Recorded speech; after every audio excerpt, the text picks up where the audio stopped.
We're always being told to trust the experts. But have you ever, actually stopped and asked yourself how someone becomes an expert in the first place? It seems pretty straightforward, but the real story? It's a whole lot more complex, and honestly, it reveals a ton about who really holds power in our world. So I love this quote. A researcher asked a couple of kids, 8 and 12 years old, what an expert is. And you know what? It's pretty spot on, right? A pro, someone with deep knowledge. But that really simple, kind of perfect definition, it hides a much, much more complicated reality. And that right there is the real question, isn't it? See, expertise isn't just about what you know. It's about who has the power to look at your knowledge and say, yep, that's valid, that's authoritative. It's a status that's granted, not just earned. All right, so let's get into our first big idea here. Expertise is way more than just knowing a bunch of stuff. It's not some fixed quality you just have. Nope, it's a social and political status. And the very definition of what even counts as expert knowledge has changed, dramatically over time. Just think about it for a second. The ideal expert back in the Renaissance was the ultimate generalist, someone with this huge, broad knowledge of everything from art to science to war. But fast forward to today, and it's the total opposite, right? We value the hyper-specialist, the person who knows an insane amount about one tiny, narrow field, something like education economics. The whole definition has been completely flipped on its head. Okay, so this brings us to a really key definition for this whole explainer. Expert status is basically an exclusive club. It's a status that gets handed out to people whose knowledge is seen as useful for governing. And here's the kicker. By choosing certain people and their knowledge, we automatically disqualify others as non-expert or maybe biased. It's a political process through and through. Okay, so how does this whole thing actually happen? Well, you can kind of think of it like an assembly line with 3 key ingredients. First, you need the right climate, these big ideas floating around. Second, you need groups, the communities that actually set the rules. And third, you need the individual performance of authority. Let's break each of those down. All right, first on the line is the climate for expertise. At a huge macro level, these are the dominant global ideas or trends that create the perfect environment for certain kinds of experts to not just exist, but to really, really thrive. So one of the biggest, most powerful climates shaping our world right now is something scholars call economization. This is basically the trend where every single problem, I'm talking everything from healthcare to climate change, gets viewed through this one specific lens of efficiency, cost-benefit analysis, and market logic. And believe me, this climate is super powerful.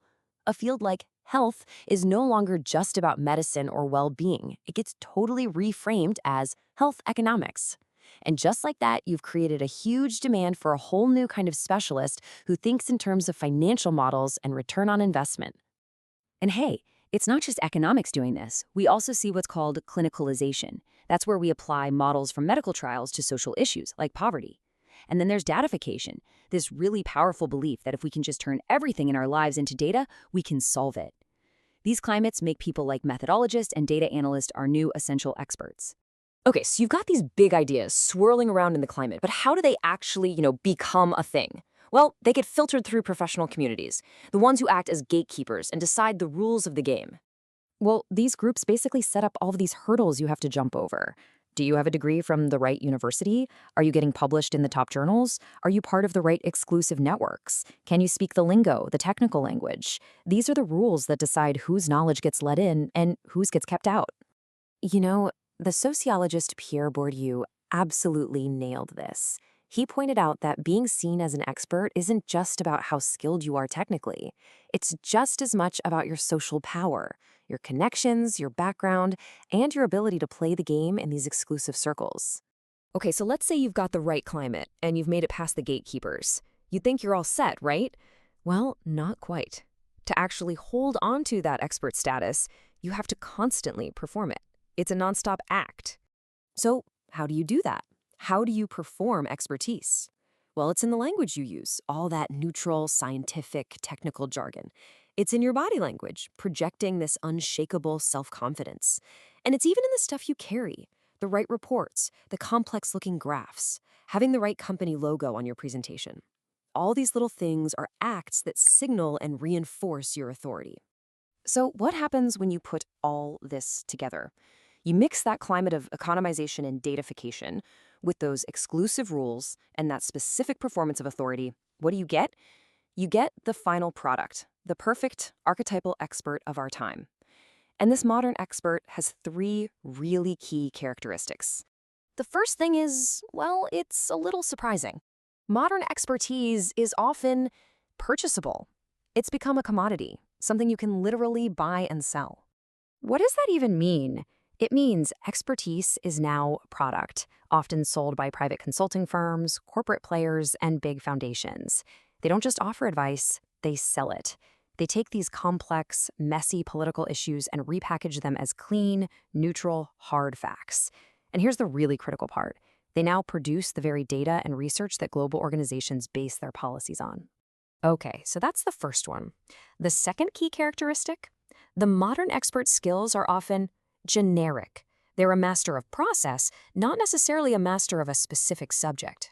In other words, they're valued for their toolkit, things like data analysis, risk assessment, or evaluation, more than they are for having deep local knowledge of, say, farming in a specific region. The how-to of a process has become way more important than the what or the why. These are your auditors, your methodologists, the people who can apply their universal toolkit to literally any problem. And this idea of having a generic toolkit leads us straight to the third and maybe the most defining characteristic of the modern expert. They are super portable. Think about it. Because their skills are like a universal toolkit, these experts can just pick up and move from one field to the next, no problem. One day they're advising on global health, the next they're on a panel about international finance. And this mobility, this long resume of all the places they've advised, that itself becomes a badge of honor that just makes them seem even more authoritative. So after all that, you might be asking, why does any of this matter? Well, understanding this whole production process isn't just, some interesting thought exercise. It pulls back the curtain on the hidden consequences of how we choose to run our world and solve our absolute biggest problems. And that leaves us with a really big, important question to chew on. When the kind of expert we value most is someone selling a generic, portable, technical toolkit, what kinds of problems get ignored? We end up risking focusing only on the things that can be easily measured and optimized, while completely ignoring the deep, messy, structural, and political causes of our challenges. And when knowledge itself is a private good for sale, what does that even mean for accountability? It really gives you something to think about, doesn't it? Thanks for digging into this with me.